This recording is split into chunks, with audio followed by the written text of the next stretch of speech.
So hey guys, welcome back to a brand new video. तो आज की video में मैं आपसे बात करने वाला हूँ स्टोव कंडेंसेशन या फिर स्टोव रिएक्शन के बारे में। ये बीएससी और एमएससी दोनों में आने वाला टॉपिक है, तो आप किसी के लिए भी पढ़ सकते हो। अगर आप बीएससी से हो तो भी इसको पढ़ सकते हो, एमएससी से हो तो पढ़ोगे ही। ठीक है, करते वीडियो को स्टार्ट बिना किसी टाइम वेस्ट के। तो अब बात करते हैं आखिर ये रिएक्शन है क्या। जब हम एल्डिहाइड या फिर कीटोन को रिएक्ट कराते हैं डाई एल्कील सक्सिनेट के साथ in the presence of strong base, तब हमारा बनता है mono ester of alpha alkylidene succinic acid. ठीक है, यहाँ पे वही लिखा है aldehyde and ketone react with dialkyl succinate in the presence of strong base to form mono ester of an alpha alkylidene succinic acid. The base of this reaction is NaOH, मतलब sodium ethoxide या फिर sodium hydride etcetera. ठीक है, तो ये है हमारा aldehyde. ये कीटोन भी ले सकते, मतलब ये कीटोन है, एल्डिहाइड भी ले सकते हो, बस इसकी जगह H आ जाएगा। ठीक है, और ये है हमारा डाई एल्कील सक्सिनेट, और ये है हमारा सोडियम हाइड्राइड जो है हमारा एक स्ट्रॉन्ग बेस, जिसकी वजह से हमारा जो फाइनल रिजल्ट बनता है वो आता है हमारा mono ester of alpha alkylidene succinic acid. ठीक है गाइस, अभी हमने जो पढ़ा वो थी basic definition of Stobbe condensation, जो कि पढ़ के एक भी समझ में नहीं आती है। ठीक है, पर उसका मैकेनिज्म और उसका स्टेप देखने के बाद वो सब समझ में आने लगता है। तो अब बढ़ते हैं फर्स्ट स्टेप की तरफ, जो है हमारा formation of enolate ion of succinic acid in the presence of strong base. ठीक है, तो ये हमारा इनोलेट आयन का सक्सिनिक एसिड है, मतलब ये डाई एल्किलीन सक्सिनेट है। ठीक है, इसमें हमने स्ट्रॉन्ग बेस लिया NaOH या फिर सोडियम इथॉक्साइड। ठीक है, तो ये क्या करता है, ये इन दोनों पोजीशन में से किसी एक पोजीशन में से एक हाइड्रोजन निकाल देता है, क्योंकि ये दोनों एक्टिव मिथिलीन ग्रुप हैं और दोनों ही एसिडिक हाइड्रोजन है। ठीक है, तो इनमें से एक हाइड्रोजन निकले, इस साइड से निकालो या फिर इस साइड से निकालो। मैंने इस साइड से निकाला है, एक हाइड्रोजन मैंने निकाला, तो यहाँ पे आ गया नेगेटिव चार्ज, वो रेजोनेंस किया इधर। ठीक है, तो यहाँ आ गया डबल बॉन्ड और ये वाला डबल बॉन्ड शिफ्ट हो गया O के पास। ठीक है, तो ये हो गई रेजोनेंस कंडीशन। ये वाला स्ट्रक्चर भी आप लिख सकते हो, ये वाला स्ट्रक्चर भी लिख सकते हो। ठीक है, तो हमारा बन गया इनोलेट आयन। इनोलेट आयन मतलब कि ऑक्सीजन के ऊपर नेगेटिव चार्ज। ठीक है, अब आ गए हैं अपने स्टेप 2 की तरफ। तो स्टेप 2 में होता ये है, जो हमारा इनोलेट आयन है वो न्यूक्लियोफिलिक एडिशन रिएक्शन दिखाता है एल्डिहाइड या फिर कीटोन के साथ। ठीक है, हमने जो भी लिया हो उसके साथ वो दिखा देगा। तो यहाँ पे हमने लिया है कीटोन रिएक्शन में अपना। ठीक है, तो कीटोन में ये जो हमारा इनोलेट आयन है, जिसमें C के ऊपर नेगेटिव चार्ज था, मैंने बोला था दोनों में से आप कोई सा भी स्ट्रक्चर ले सकते हो, तो C के ऊपर नेगेटिव चार्ज वाला स्ट्रक्चर लिया हमने।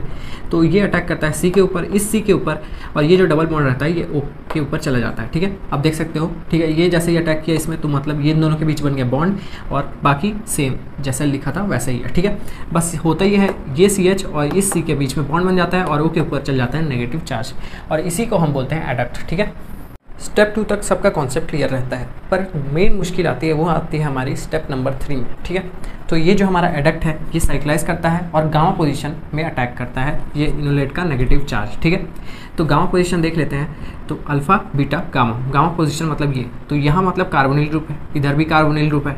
तो मेरा मेन डाउट या फिर बहुत सारे लोग का मेन डाउट ये रहता है कि ये जो नेगेटिव चार्ज है इसमें ही क्यों अटैक किया, इसमें क्यों अटैक नहीं किया। ठीक है, अगर मान लो ये जो हमारा नेगेटिव चार्ज है, अगर ये इसमें अटैक करेगा तो 3 मेंबर्ड रिंग बनेगी। ठीक है, तो 3 मेंबर्ड रिंग अनस्टेबल रहती है, क्योंकि उसमें स्टेरिक हिंड्रेंस ज़्यादा रहता है। इसीलिए जो हमारा ये जो इनोलेट आयन का जो नेगेटिव चार्ज था वो गामा पोजीशन 6 मेंबर रिंग वाली को ज़्यादा प्रीफर करता है। इसीलिए यहाँ पे आप देख सकते हो 5 या 6 मेंबर रिंग बनाती है। ठीक है, तो होता ही है, ये जो नेगेटिव चार्ज है ये इधर जाता है, मतलब कि 1 2 3 4 5 मेंबर रिंग इसने बनाया। क्यों बनाया, क्योंकि 5 मेंबर रिंग का जो स्टेरिक हिंड्रेंस है वो कम है as compare to 3 member ring. ठीक है, तो इसने ये बनाया, नेगेटिव चार्ज इधर गया, फिर देखो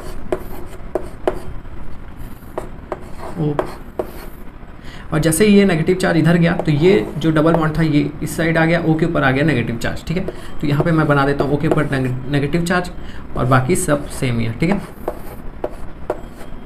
यहाँ पे H आ गया, यहाँ पे आ गया H और COO C2H5, और यहाँ पे आ गया R और R'।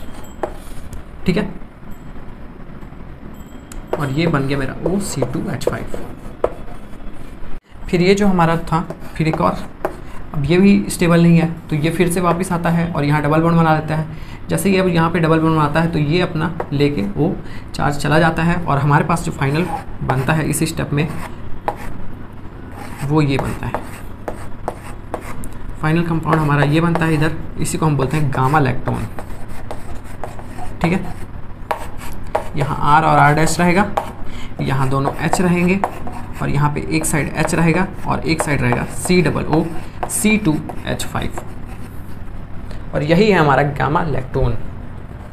स्टेप 4 हमारा जो है उसमें हमने क्या किया, जो हमारा गामा लैक्टोन है उसमें हमने स्ट्रॉन्ग एसिड फिर से डाला, वो एक और एसिडिक हाइड्रोजन निकाल देता है। उसके बाद हमारा बनता है एनायन और उसका हम कराते हैं जब एक्वस मेकअप या फिर वाटर डाल देते हैं उसमें, तो वो बन जाता है एनायन से एसिड। ठीक है, इतना ही है। तो पढ़ लेते हैं एक बार।